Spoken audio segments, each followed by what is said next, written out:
Head vaatajad, 2020. aasta on kohe läbi. See aasta on paljude jaoks olnud keeruline ja murranguline aeg. Kuid hoolimata raskustest on siiski üht-teist positiivset, mida sellest aastast kaasa võtta. Sooviksingi nüüd teiega rääkida mõnedest headest asjadest ja teeksin seda uue ühistulehe põhjal. Saame teada seda, et Eesti ühistumetsal on läinud hästi. 2020. aasta on olnud töökas aasta, on olnud laienemisaasta, valmis on saanud 2000 ruutmeetrine viilhall Viljandimaal Tuhalaanes ning toodetud on 300 000 võrku puid. Tegeletakse ka istikute kasvatamisega. Sinna, kus metsa on puudu, istutatakse seda juurde ja sinna, kus on üle, sealt võetakse maha. Nii et ühistumetsal läheb hästi. Hästi on ka see, et Tartu Hoiu-laenu ühistule tuleb liikmeid aina juurde. Aina enam on hoiustajaid, neid inimesi, kes ei taha raha koguda sukasäärde, vaid panevad selle kasvama. Tartu Hoiu-laenu ühistus on tähtajalise hoiuse protsent 5% aastas.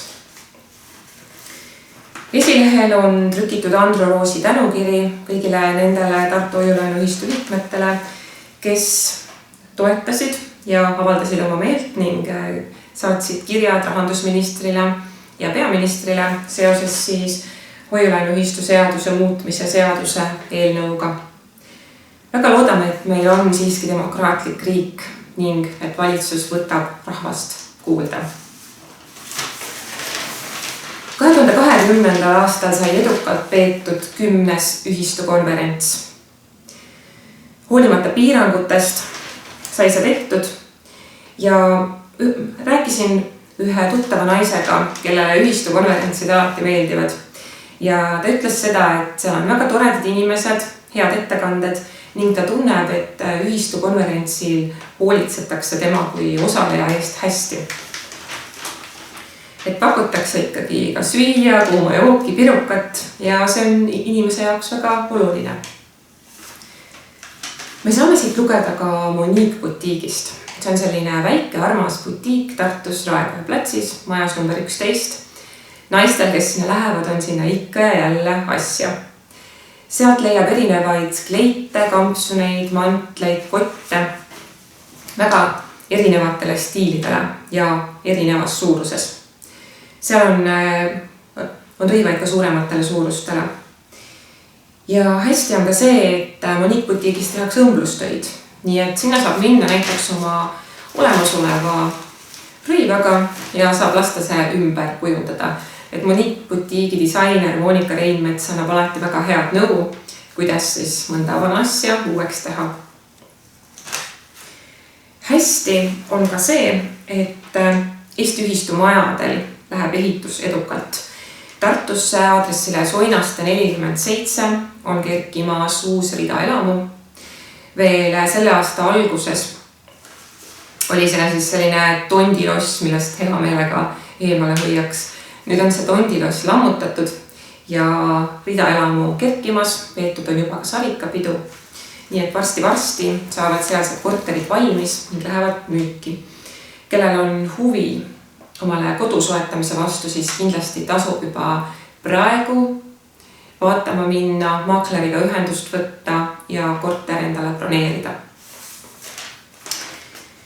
Siin on ka tore lugu õnne teemal, kus Tartu Hoiu-laenu ühistu liige Peeter Älinane ja tema naine Lumme mõtisklevad õnne teemal.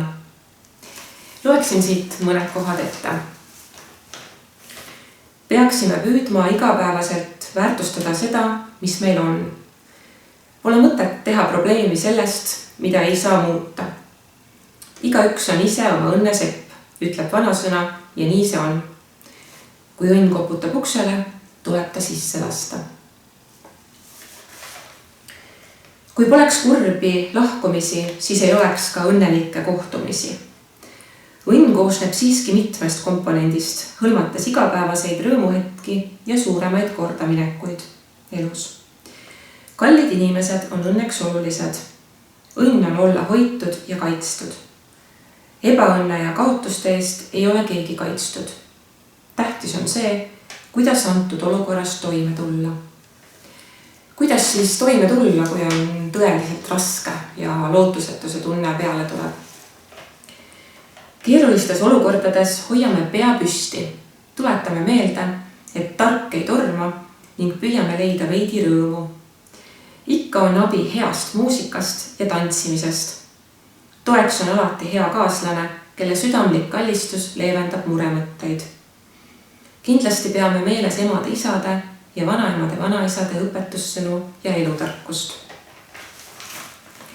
Soovin teile kõigile, et 2021. aasta tuleks teie jaoks parem ja ilusam, et teil oleks rohkem rõõmu, rahu ja rohkem kordaminekuid ning kindlasti palju head tervist.